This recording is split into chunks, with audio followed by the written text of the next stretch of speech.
Hello മക്കളെ, കുറച്ച് ആഴ്ചകളായിട്ട് നമ്മൾ നമ്മുടെ സയൻസ് ഒളിമ്പ്യാഡിന് വേണ്ടിയിട്ടുള്ള പ്രിപ്പറേഷൻ നിങ്ങൾ എല്ലാവരും സ്റ്റാർട്ട് ചെയ്തിട്ടുണ്ട്. അതിനുവേണ്ട ഫ്രീ ക്ലാസ്സുകൾ നമ്മുടെ ചാനലിൽ അവൈലബിൾ ആണ്. സോ അതിലേക്കുള്ള രജിസ്ട്രേഷൻ്റെ സമയമായിട്ടുണ്ട്. 2025 നാഷണൽ സ്റ്റാൻഡേർഡ് എക്സാംസ് NSE എന്ന പേരിൽ നടക്കാൻ പോകുന്ന ഡിഫറെൻറ്റ് എക്സാമിലേക്കുള്ള എൻറോൾമെൻറ്റ് ആക്ച്വലി എന്ത് ചെയ്തിട്ടുണ്ട്, സ്റ്റാർട്ട് ചെയ്തിട്ടുണ്ട്. അതിൽ എങ്ങനെയാണ് അതിൻ്റെ രജിസ്ട്രേഷൻ പ്രൊസീജിയർ നമുക്ക് നോക്കാം. സോ സെൻറ്റർ രജിസ്ട്രേഷനും അതുപോലെ തന്നെ സ്റ്റുഡൻറ്റ് രജിസ്ട്രേഷനും, അതായത് എക്സാം സെൻറ്ററുകൾ സ്കൂളുകൾ പോയിട്ട് എന്ത് ചെയ്യണം, സ്കൂളുകളിൽ നിന്നും രജിസ്ട്രേഷൻ നടക്കണം. കുട്ടികൾക്ക് ഇൻഡിവിജ്വലി എന്ത് ചെയ്യാം, അവർക്ക് രജിസ്റ്റർ ചെയ്യാവുന്നതാണ്. സെൻറ്റർ രജിസ്ട്രേഷൻ റെക്കഗ്നൈസ്ഡ് സ്കൂളുകൾക്കാണ് ചെയ്യാൻ സാധിക്കുക. ഓഗസ്റ്റ് 1 മുതൽ 20 വരെയാണ് അതിൻ്റെ സമയം. അത് ഓൾറെഡി സ്റ്റാർട്ട് ചെയ്തിട്ട് കുറച്ച് ദിവസമായി. ഇനി കുട്ടികളുടെ either by centre incharge or by individual students, രണ്ട് രീതിയിലും രജിസ്റ്റർ ചെയ്യാം. ഒന്നെങ്കിൽ കുട്ടികൾക്ക് നേരിട്ട് ചെയ്യാം, അല്ലെങ്കിൽ ആ സെൻറ്റർ ഇൻചാർജ് ആയിട്ടുള്ള ആളുകൾക്ക് ആ സെൻറ്ററിൽ എക്സാം എഴുതാൻ ആഗ്രഹിക്കുന്ന കുട്ടികളുടെ രജിസ്ട്രേഷൻ ചെയ്യാവുന്നതാണ്. അപ്പോൾ കുട്ടികൾക്ക് തന്നെ ഇൻഡിവിജ്വലി ചെയ്യാവുന്നതേ ഉള്ളൂ, വലിയ ബുദ്ധിമുട്ടുള്ള കാര്യമൊന്നുമില്ല. ഓഗസ്റ്റ് 21 സ്റ്റാർട്ട് ചെയ്തിരിക്കുന്നത്. സെപ്റ്റംബർ 14 വരെയാണ് നിങ്ങൾക്ക് കുട്ടികൾക്ക് രജിസ്റ്റർ ചെയ്യാനുള്ള ഡേറ്റ് എന്ന് ഓർക്കുക. അതിൻ്റെ ഉള്ളിൽ തന്നെ അത് കംപ്ലീറ്റ് ചെയ്യാൻ ശ്രമിക്കാം. ഇനി NSE 2025 വരുമ്പം എലിജിബിലിറ്റി ക്രൈറ്റീരിയ വളരെ ഇമ്പോർട്ടൻ്റ് ആയിട്ട് നമ്മൾ നോക്കണം. ഈ കാണുന്നത് NSEയുടെ ഹയർ ക്ലാസ്സുകളിൽ പഠിക്കുന്ന സീനിയർ സ്റ്റുഡൻസ് എഴുതുന്ന സയൻസ് ഒളിമ്പ്യാഡുകളാണ്.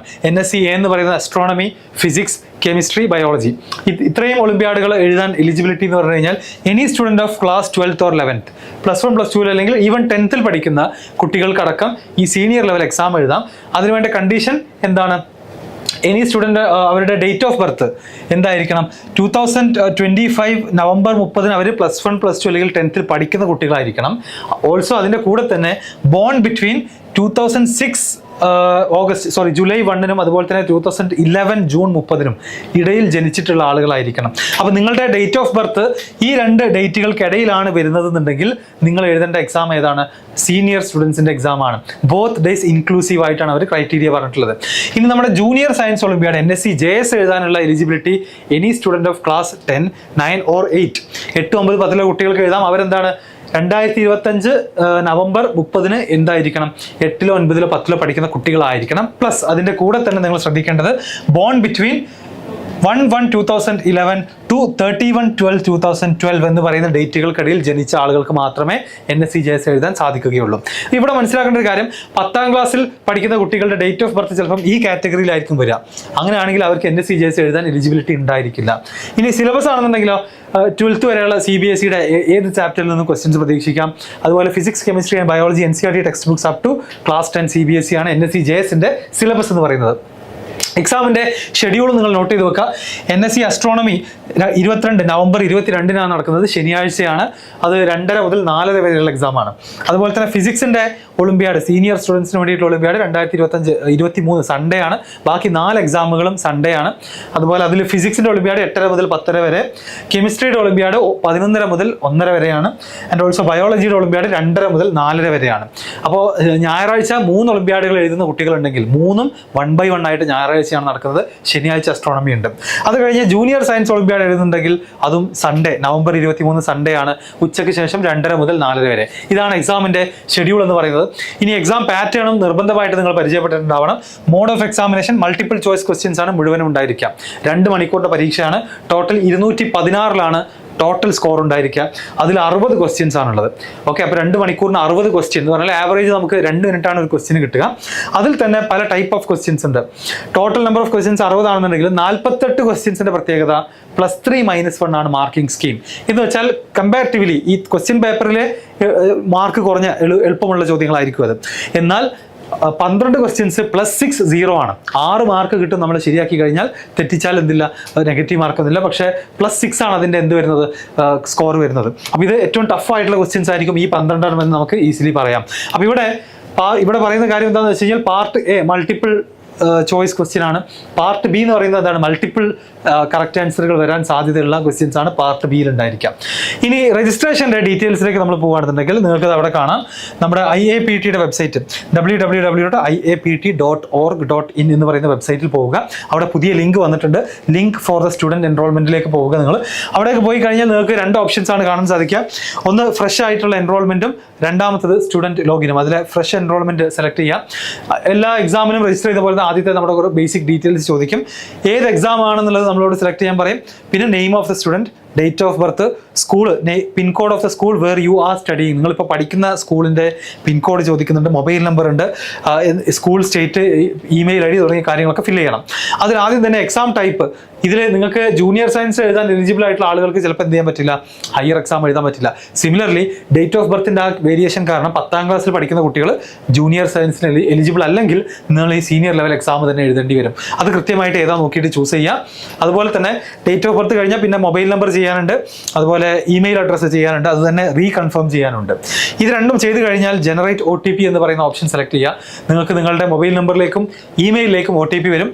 അത് എൻ്റർ ചെയ്ത് കഴിഞ്ഞാൽ നമുക്ക് ആ OTP വെരിഫിക്കേഷൻ പ്രോസസ്സ് കംപ്ലീറ്റ് ആവുകയാണ്. അപ്പോൾ നിങ്ങൾക്ക് ഒരു മെയിൽ വരും, thank you for showing interest, your email address and mobile number have been successfully validated എന്നുള്ള ഒരു ഇമെയിൽ നിങ്ങൾക്ക് കിട്ടും. അവിടെ തന്നെ നിങ്ങളുടെ എൻറോൾമെന്റ് നമ്പർ ആ ഇമെയിലാണ് കിട്ടുക. കേരളത്തിൽ നിന്നുള്ള രജിസ്റ്റർ ചെയ്യുന്ന കുട്ടികളായതുകൊണ്ട് KL എന്ന് സ്റ്റാർട്ട് ചെയ്യുന്ന ഒരു എൻറോൾമെന്റ് നമ്പർ കിട്ടും. സോ അടുത്തതായിട്ട് നമ്മൾ ഈ എൻറോൾമെന്റ് നമ്പർ ഉപയോഗിച്ചിട്ടാണ് വീണ്ടും ആ വെബ്സൈറ്റിൽ പോയിട്ട് ലോഗിൻ ചെയ്യേണ്ടത്. മനസ്സിലായി? സ്റ്റുഡൻറ്റ് ലോഗിൻ ക്ലിക്ക് ചെയ്യുക, അവിടെ ഇപ്പോൾ ഇമെയിൽ വന്നിട്ടുള്ള എൻറോൾമെന്റ് നമ്പർ കൊടുക്കുക, ഡേറ്റ് ഓഫ് ബർത്ത് കൊടുക്കുക, ലോഗിൻ ചെയ്യാം. അതിനുശേഷം നമുക്ക് നെയിം ഓഫ് സ്റ്റുഡൻറ്റ് ഉണ്ട്, date of birth already fill ചെയ്തിട്ടുണ്ടാകും. പിന്നെ ബാക്കി കാര്യങ്ങൾ നമ്മൾ പ്രൊസീഡ് ചെയ്യണം.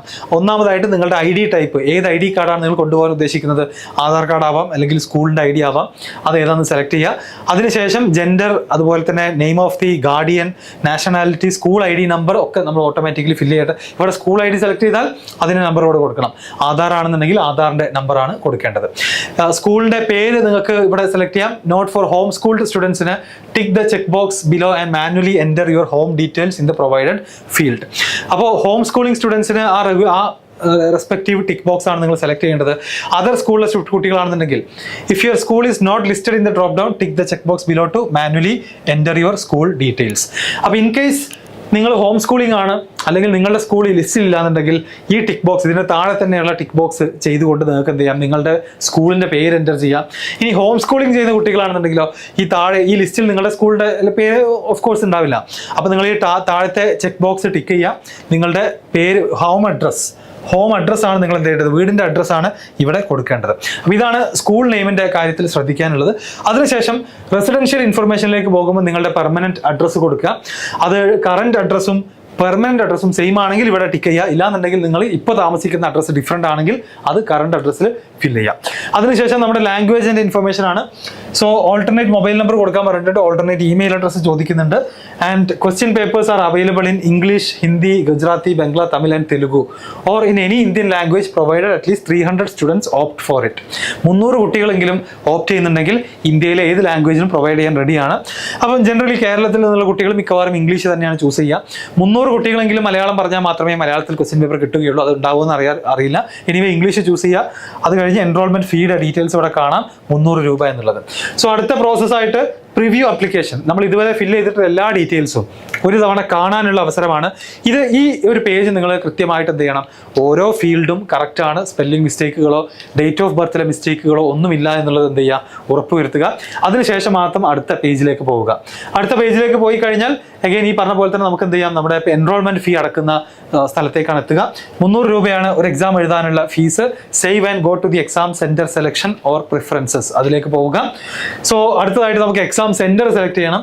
അതിനുവേണ്ടി സ്റ്റേറ്റും ഡിസ്ട്രിക്റ്റും സിറ്റിയും നമുക്ക് സെലക്ട് ചെയ്യാനുണ്ട്. അതിൽ നമുക്ക് 3 ഓപ്ഷൻസ് കൊടുക്കാം. If you are unable to choose a preferred or nearest centre from the above list please tick the check box and select your 3 distinct exam centre preferences. So basically നമ്മളോട് ചോദിക്കുന്നത് എക്സാമിൻ്റെ preference എവിടെ വേണം എന്നുള്ളതാണ്. അപ്പോൾ നിങ്ങൾ Kerala select ചെയ്യാം, ഏത് ജില്ലയിലാണ് വേണ്ടതെന്ന് സെലക്ട് ചെയ്യുക. ആ ജില്ലയിലെ നിങ്ങളുടെ ഫസ്റ്റ് പ്രയോറിറ്റി ഏതാണെന്നുണ്ടെങ്കിൽ അത് സെലക്ട് ചെയ്യാവുന്നതാണ്. അപ്പോൾ അത് കറസ്പോണ്ടിങ്ങിൽ എന്ത് ചെയ്യും, ഇവിടെ ആ സ്ഥലത്തെ ഇപ്പം മലപ്പുറത്തെ തിരൂരങ്ങാടിയിലെ സെന്ററുകൾ നിങ്ങൾക്ക് ഇവിടെ കാണാൻ സാധിക്കും. If you are unable to choose a preferred or nearest exam centre from the list, ഈ ലിസ്റ്റിൽ നിന്ന് നിങ്ങൾക്ക് ഏറ്റവും അടുത്തുള്ള സെന്ററുകൾ ഒന്നും ഇല്ലാന്നുണ്ടെങ്കിൽ നിങ്ങൾക്ക് ഈ ഒരു ചെക്ക് ബോക്സ് എന്ത് ചെയ്താൽ മതി, ടിക്ക് ചെയ്താൽ മതി. മനസ്സിലായോ? ഇതുപോലെ ഒന്നാമത്തെ സെന്റർ നമ്മൾ സെലക്ട് ചെയ്യുന്നു. അതിനുശേഷം select your preferred examination district and city for IAPT. ഇതിനുശേഷം നമ്മളോട് പറയുന്നത് 3 പ്രിഫറൻസുകൾ കൊടുക്കാൻ പറഞ്ഞിട്ടുണ്ട്. ആദ്യത്തെ പ്രിഫറൻസിൽ ആക്ച്വലി സ്കൂളിൻ്റെ പേരടക്കം സെലക്ട് ചെയ്യാനുള്ള നിർദ്ദേശമാണ് തന്നിട്ടുള്ളത്. അതില്ലാത്തവർ ഇത് ടിക്ക് ചെയ്തിട്ട് മുന്നോട്ട് പോവുക. അതിനുശേഷം നിങ്ങൾക്ക് എന്ത് ചെയ്യാൻ പറ്റും, 3 സ്ഥലങ്ങൾ പ്രിഫർ ചെയ്ത് വെക്കാൻ പറ്റും. ഇനി ഇൻ കേസ് ഒന്നാമത്തെ പ്രിഫറൻസിൽ കിട്ടിയില്ല എന്നുണ്ടെങ്കിൽ രണ്ടാമത്തതിലായിരിക്കും എക്സാം സെന്റർ നിങ്ങൾക്ക് ലഭിക്കാൻ പോകുന്നത്. So 3 first, second, third fill ചെയ്യുക. If you are unable to choose a preferred or nearest exam centre from the above list, please tick the check box. അത് നേരത്തെ പറഞ്ഞ പോലെ തന്നെ ഇത് ആർക്ക് വേണ്ടിയിട്ടാണ്? ഞാൻ നേരത്തെ മെൻഷൻ ചെയ്ത ഇതുപോലത്തെ ഒരു സ്കൂൾ കിട്ടാത്ത ആളുകൾക്ക്, ഡെഫിനറ്റ്ലി ഒരു ഡിസ്ട്രിക്റ്റിൽ ഒരു സ്ഥലത്ത് ഒരു സ്കൂളുണ്ട്, അങ്ങനത്തെ ആളുകൾക്ക് ഇതിവിടെ വെച്ച് ഈ സെലക്ഷൻ നിർത്താം. അതില്ലാത്ത ആളുകൾക്ക് എന്ത് ചെയ്യാം? ഇതുപോലെ ഈ ടിക്ക് ചെയ്ത് കഴിഞ്ഞാൽ ഈ 3 ഓപ്ഷൻസ് വരും. ഇങ്ങനെ 3 സെന്ററുകൾ നിങ്ങൾ കൊടുക്കുക. അപ്പോൾ ഇതിലേതെങ്കിലും ഒരു സ്ഥലത്ത് നിങ്ങൾക്ക് ഏറ്റവും സ്യൂട്ടബിൾ ആയിട്ടുള്ള ഒരു സ്കൂൾ സെന്റർ ആയിട്ട് കിട്ടും. So preferred examination district and city സെന്റേഴ്സിന്റെ ഡീറ്റെയിൽസ് ഇവിടെ കാണാം.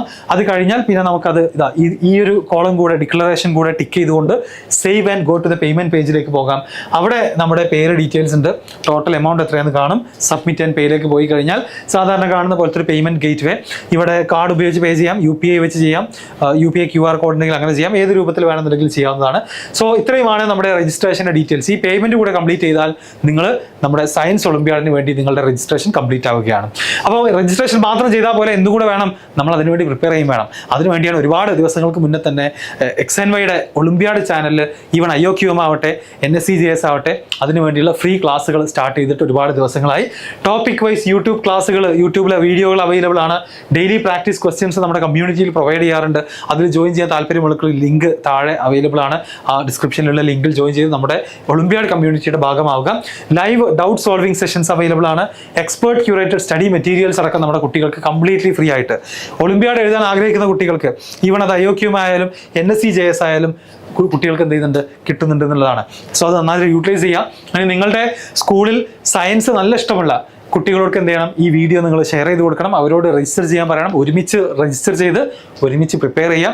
എക്സാമിൻ്റെ ഡേറ്റ് എല്ലാവരും ഓർക്കുന്നുണ്ടാവും, നവംബർ 22 23 ദിവസങ്ങളിലായിട്ടാണ് എക്സാം നടക്കാൻ പോകുന്നത്. സോ സെപ്റ്റംബർ, ഒക്ടോബർ, നവംബർ 3 മാസം നിങ്ങളുടെ മുന്നിലുണ്ട്. നന്നായിട്ടൊന്ന് ട്രൈ ചെയ്യുക. ഈവൻ എവിടെ വരെ എത്താം? ആദ്യം നിങ്ങൾ കണ്ട പോലെ തന്നെ നമ്മുടെ ഈ ഒരു ഫസ്റ്റ് ലെവലിൽ നിന്ന് തുടങ്ങിയിട്ട് അങ്ങ് ഇന്റർനാഷണൽ സയൻസ് ഒളിമ്പ്യാഡിലേക്ക് അടക്കം കുട്ടികളെ സെലക്ട് ചെയ്യുന്ന എക്സാമിനേഷനാണ് സത്യം പറഞ്ഞു കഴിഞ്ഞാൽ അതിൻ്റെ സ്റ്റാർട്ടിംഗ് ആണ് ഈ പറയുന്ന ഒളിമ്പ്യാഡുകൾ എന്ന് പറയുന്നത്. ഓക്കെ, അപ്പോൾ അത് ഏറ്റവും നന്നായിട്ട് എന്ത് ചെയ്യുക? യൂട്ടിലൈസ് ചെയ്യാൻ ശ്രമിക്കുക. ഇന്റർനാഷണൽ സയൻസ് ഒളിമ്പ്യാഡ് 2026 വരെ first step towards international science Olympiad എന്നുള്ളതാണ് എന്തിൻ്റെ പ്രത്യേകത? ഈ പറയുന്ന NSCGS ആവട്ടെ, NSCP ആവട്ടെ, കെമിസ്ട്രി ആവട്ടെ, ബയോളജി ആവട്ടെ, അതിൻ്റെ പ്രത്യേകത. സോ രജിസ്ട്രേഷനുമായി ബന്ധപ്പെട്ട് ഇനി എന്തെങ്കിലും കൂടുതൽ സംശയങ്ങളുണ്ടെങ്കിൽ കമന്റ് ബോക്സിൽ ചോദിക്കാം. നമ്മുടെ ഒളിമ്പ്യാഡ് കമ്മ്യൂണിറ്റിയുടെ ഭാഗമാവാൻ ഡിസ്ക്രിപ്ഷനിലുള്ള ലിങ്ക് യൂസ് ചെയ്യാം. All the best.